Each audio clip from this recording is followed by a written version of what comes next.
गानचतुराय गानप्राणाय गानान्तरात्मने गानोत्सुकाय गानमत्ताय गानोत्सुकमनसे गुरुपूजिताय गुरुदैवताय गुरुकुलस्थायिने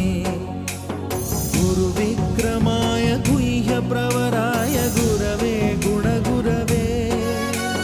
गुरुदैत्यकलक्षेत्रे गुरुधर्मसदाराध्याय गुरुपुत्रपरित्रात्रे गुरुपाखण्डखण्डकाय गीतसाराय गीततत्त्वाय गीतगोत्राय धीमहि गूढगुल्फाय गन्धमत्ताय गोजयप्रदाय धीमहि गुणात्